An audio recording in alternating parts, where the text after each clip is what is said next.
Flagrant on an incident here with John Stockton. Stockton suffering a bruise to his thigh on the knee from Rodman, but that did precede his second technical of the game and his ejection. Dennis Rodman and the Spurs arrived in Salt Lake City this evening, and I spoke with Rodman about a half hour ago. Dennis, in your mind, do you deserve the one-game suspension and the $10,000 fine the NBA has handed down? I don't think so. I just think that I'm me, and I'm going to do what Dennis Rodman's going to do. And that's just the way it is.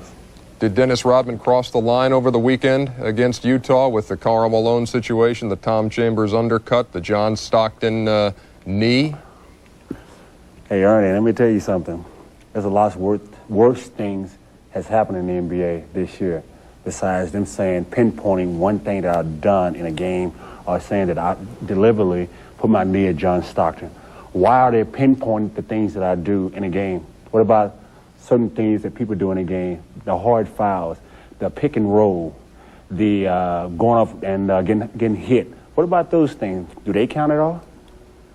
I'm not. I just want to know. I just want to know that. Yeah, I'm sure there are other hard fouls going on and flagrants going on in other series, but sticking just to the matter at hand, do you see their point in the flagrants that they called in the Utah series? I mean, was that clean basketball, Dennis? That's clean basketball. I didn't deliberately do that. I mean, they saying that I went under Tom Chambers and basically chopped him down. You know, I don't think I accidentally I didn't do that. I just, you know, he went up, I went towards the basket, and that was basically it. And the one with John Stockton, I don't think that anyone can ever say that Dennis Rodman's a dirty player. I'm not a dirty player. I'm a hard worker. I go out there and try to kick ass, and basically that's it. You know, I did not go out there and stick my knee out and hit John Stockton in his leg. No. They trying to say that I planted it, looked down at my knee, looked at his knee, precisely when he stepped with that right foot, boom, then I stuck my knee out. That ain't the way it happened. He just came down the lane, and I tried to hit him, and I didn't get him. I just hit his leg, basically like that. How about the impact this is going to have on this team now? You're not going to be there for what can be a pivotal Game 3. And when you do come back for Game 4, do you think the microscope is really going to be on every move you make?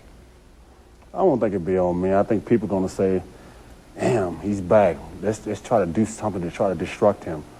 That's not going to happen. I'm going to go out there and put a smile on my face and go out there and grab 20 rebounds.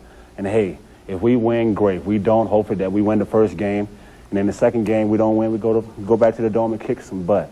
Basically, that's going to be it. You know, Dennis, from talking to David Robinson, I know he appreciates the contributions that you bring to the table night in and night out. But do you have to back down a little bit at the risk of hurting this team's playoff chances now?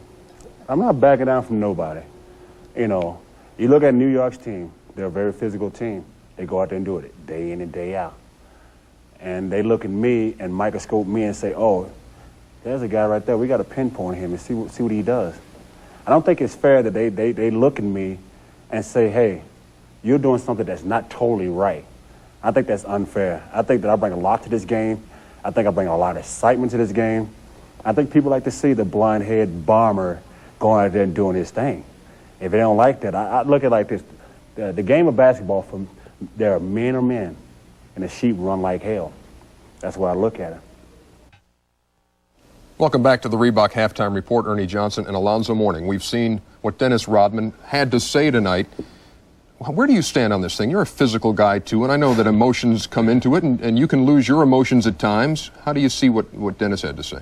Well, Dennis is an intense player. You know, when you're an intense player and you're in this playoff atmosphere, things are gonna happen, and the playoffs are generally physical.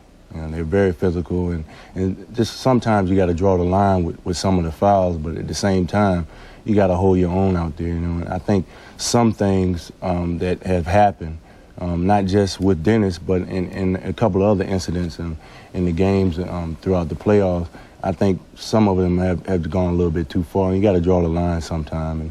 But you really can't fault Dennis, because Dennis is an intense player, but he's human. And he's going to make mistakes, and when we do make mistakes, the league has set up guidelines where you'll be punished for them. And Dennis will sit out Game 3 once again of the Spurs-Jazz series, which continues tomorrow night.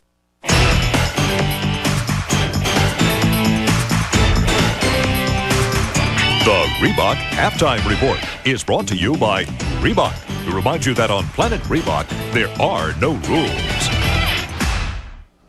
Halfway home at McNichols Arena, and it is Denver 61-52 over Seattle. I'm Ernie Johnson. This is Alonzo Mourning. This is the Reebok Halftime Report. Home cooking is treating the Nuggets well tonight, big guy. Without a doubt. Denver has come out and they've basically set the tempo of the game.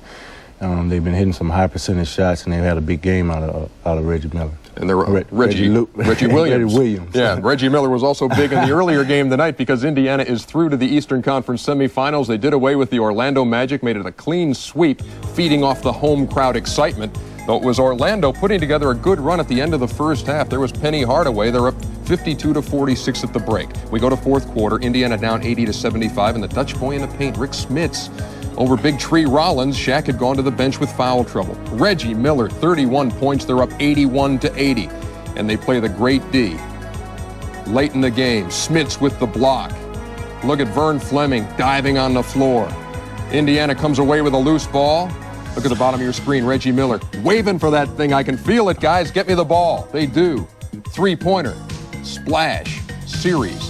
The Pacers, for the first time ever in their NBA playoff history, get out of the first round. They sweep the Orlando Magic. 99-86 is the final score. Now, Zoe, they're going to meet either Miami or Atlanta, and it looks like they could give either of those teams a good series. Well, you got to talk about the play of Reggie Miller. I mean, he came out and he really controlled the game, and he showed why he's an all-star in this league. Indiana, they've played both the Hawks and the Heat very well this season, so it'll be exciting to see who they'll match up against, and I think they'll play both teams very well. Indiana takes care of business and now waits for the winner of Atlanta-Miami.